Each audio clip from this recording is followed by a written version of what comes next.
Google's Pixel 9 Pro XL is finally here, and I've been excited for it after using the Pixel 8 Pro for nearly an entire year. If you're thinking of upgrading, I'll tell you if it's worth it to buy or skip the Pixel 9 Pro XL. The best part about the Pixel 9 Pro XL are the new AI features.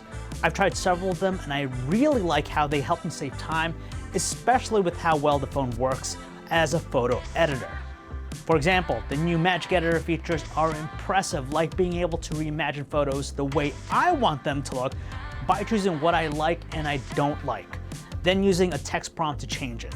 Another neat one is Pixel Studio, which lets me create custom images and sketches by just typing a description of what I want, and it works pretty well for the most part. And then there's Pixel Screenshot. It does require more management on my part to remember to take screenshots, but it works exactly like it's advertised to analyze details that let me recall information from them, like reminding me about tracking numbers for packages I'm expecting. Another perk about the Pixel 9 Pro XL is that you get a year's worth of access to Gemini Live, a new, smarter assistant for the phone. Think of it like Google Assistant, but you can talk to Gemini Live more casually. For example, I can ask follow-up questions while Gemini Live is still speaking. It's 82 and partly cloudy. How about New York City? It's pretty changeable this time of year. Right now, it's 82 degrees with some clouds, but there's a chance of showers later this afternoon. Or if I mess up mid-sentence, it's smart enough to still understand my response. And later on this year, it'll add full multimodal capabilities, meaning it'll be more than just voice interactions with Gemini. For example, Gemini Live could tap the phone's camera to do things like find details about a location or help find shopping details on stuff I've taken photos of. I also want to mention that this year's worth of Gemini Live also includes 2 terabytes of Google One storage. Google wasn't kidding when they said that the Pixel 9 Pro XL has the brightest screen in any Pixel to date. While Google claims a peak brightness of 3000 nits with the 6.8-inch Super Actua display, our testing actually reveals it got up to 1922 nits, which is crazy good and beats out many of the other flagship phones we've tested. In fact, it blows away the Pixel 8 Pro, which got up to 1526 nits, and not only is it bright, but it's also vivid and colorful. The Pixel 9 Pro XL gains a slightly larger 5060 mAh battery versus the 5050 mAh one in the Pixel 8 Pro from before.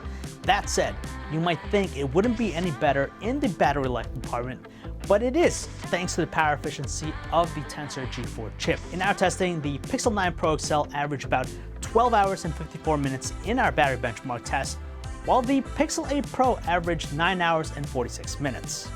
If that's not enough, it also has faster charging courtesy of its 37-watt wired charging, up from last year's 30-watt charging. This resulted in getting to 63% charge in 30 minutes, while the Pixel 8 Pro got to 59%.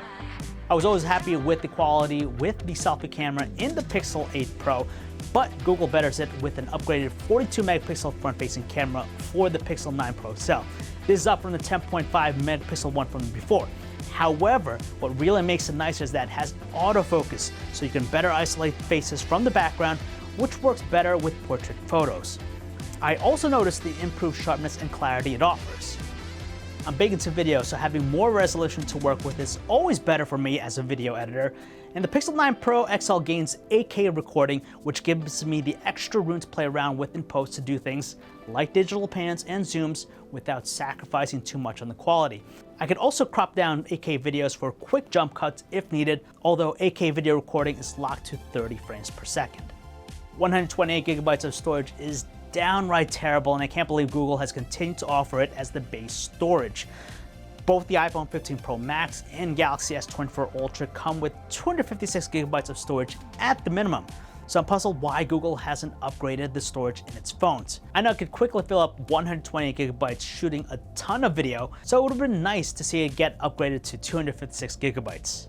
If you look close at the camera specs of the phone, you might notice how it's very similar to the Pixel 8 Pro. This turns out to be a 50-megapixel main camera, 48-megapixel ultra-wide, and a 48-megapixel telephoto with 5x optical zoom. I did snap several photos, and while it leans towards the Pixel 9 Pro XL in almost every situation, I don't think it's an incremental upgrade that's worth getting. And it's more expensive.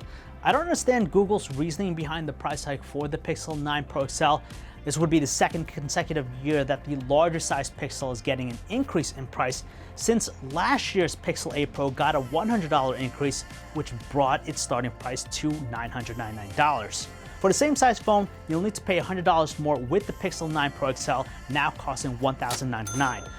Undercutting the competition in price has always been a quality I love about the Pixel line, but not anymore. As much as I love these new AI features, I have a feeling that Google will eventually roll them out to the Pixel 8 Pro. Just look at what Samsung has done with its phones. For me, the cameras aren't enough to convince me to buy the Pixel 9 Pro XL, especially when the improvements are minor at best. Yes, it lasts longer and has a brighter screen, but the extra $100 it costs now to buy makes for a tough sell, and that's why I'm going to skip it. So what do you guys think? Should you buy or skip the Pixel 9 Pro? Let me know in the comments below. Don't forget to watch all our other videos on the Pixel 9 Pro on the channel, and make sure to subscribe to our channel. Follow us on social @TimesGuide. I'm John V, and I'll see you in my next video.